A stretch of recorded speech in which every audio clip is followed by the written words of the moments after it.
Okay, hi everyone.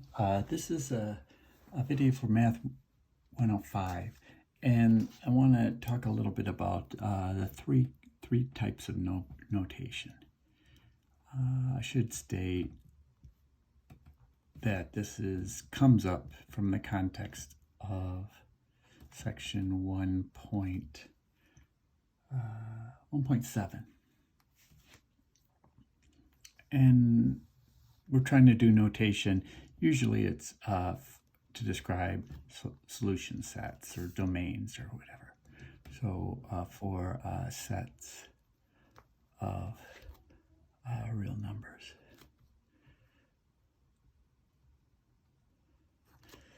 Okay, so there's interval notation.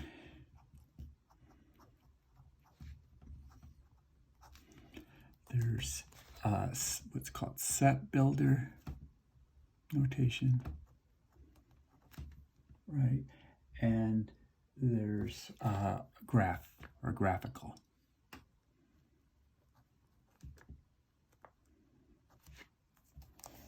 And so I want to kind of show some examples of how the same thing of numbers would look in all three. So for example, let's say on interval notation, I've got this. I'm going from -2 to +3. And I've got this open parenthesis at the -2 and this closed parenthesis on the 3. Okay, what that means is this is all of the numbers on the number line that are bigger than -2 and less than equal to 3. So the set builder kind of says that. It sort of says the set of all x such that -2 is less than x is less than or equal to 3. So this little guy here is standing for the words such that. It's kind of the condition. So you have brackets because it's, in some sense, a set of numbers, and you tell what your variable is, x, and this is sort of such that, and then on the other side of the straight line is the condition. So the condition that matches this interval is all x's that are greater than -2 and less than or equal to 3. So the closed off goes with the less than, goes with the, you include the endpoint, and the rounded one you don't include the endpoint. So graphically, I got some number line which has a whole bunch of numbers on it, but all we really care about is -2, -1, 0 is this stuff from -2 to 3. Okay, and so we want all of this stuff bigger than -2. So I'm sorry, this is an arrow. All of stuff bigger than -2 and less than or equal to 3. So sometimes you'll see it this way, and then they'll shade in. Sometimes they'll use circles.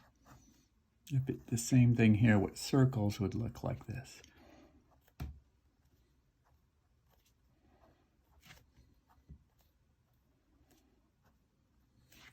So you have an open circle when you don't include the point, just the greater than, and a closed circle when you do include the point. Okay, so when you see the graph of this, a lot of times you can see either one of these with the exact same symbols that you have over here, or using open or filled in dots. So these three kinds of notation are maybe not the only ones, but by far the most common way to describe kind of pieces of the number line or sets of numbers that, like for solutions or that kind of thing. Okay, the other thing to keep in mind is maybe I have a solution that's more than one piece. So for example, let's do the graph first. What if, oh wait, before I do that, what about infinity? So what if I want to say all numbers bigger than -1? Or greater than or equal to -1. So from -1, greater than or equal to, and then you go up to infinity, which is not a number. So whenever you have infinity or minus infinity, you always use an open bracket.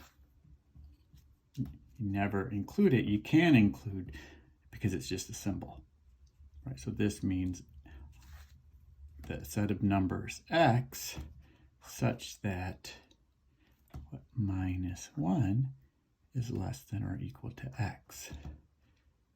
Notice you don't have to write the infinity here. You're just saying everything greater than or equal to -1.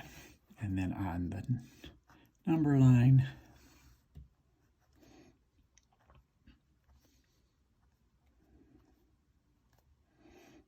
if I'm using the circle notation, I fill it in, and you go all the way out to the arrow. Okay.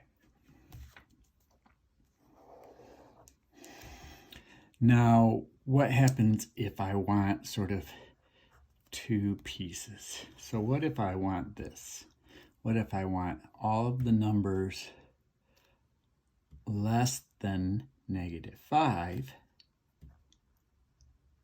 Or, you know, I also want to consider the numbers between -4, -3, -2, from -2 to 1.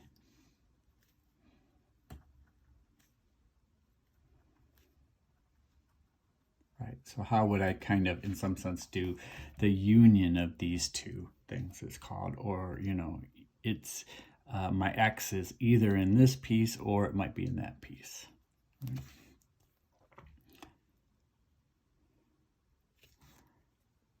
Right, so in some sense here, you're going, okay, so it's the set of all x such that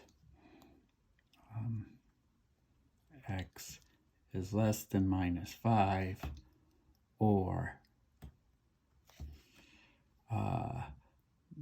-2 is less than equal to x is less than equal to 1.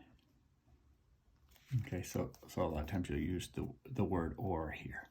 So in this set builder, you kind of use the English word. So you're basically describing the two different pieces. And then over here for notation, you've got anything from -infinity up to -5. And then you use the union symbol. So a kind of wide U. And now you've got this stuff from -2 up to 1, closed brackets. So different ways to write the same thing. If you get more than one piece, you just kind of string them along here using or, because your solution is sort of, it can be here or it can be there. And then the way to say or with intervals is with the union symbol.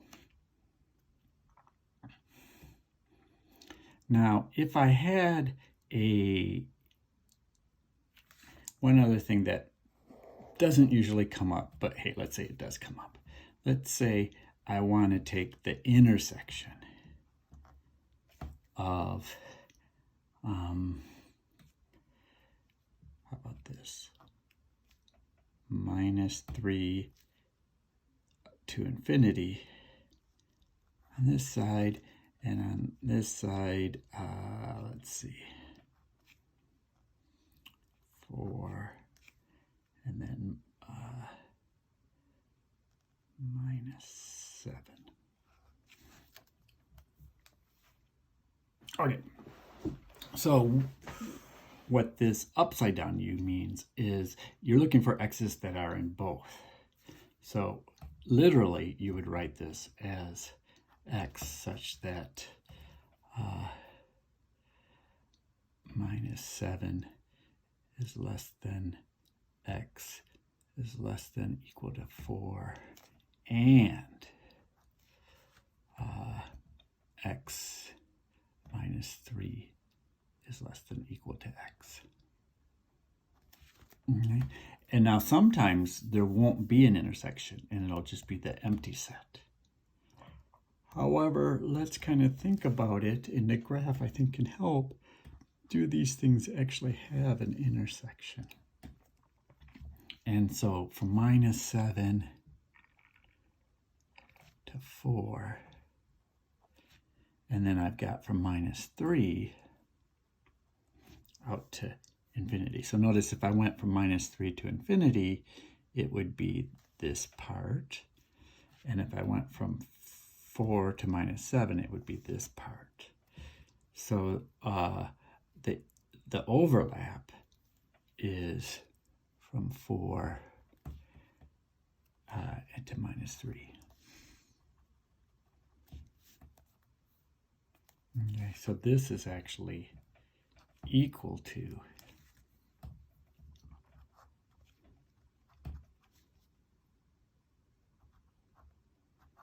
that. So let's say this is equal to the set of x such that minus 3 is less than equal to x is less than equal to 4. If there were no intersection, then you'd say that it's the empty set, no solution. Okay. So a lot of times this kind of notation is done in prerequisites, but it's explained fairly well in the book, section 1.6, but I wanted to make a video with a few extra examples. Okay.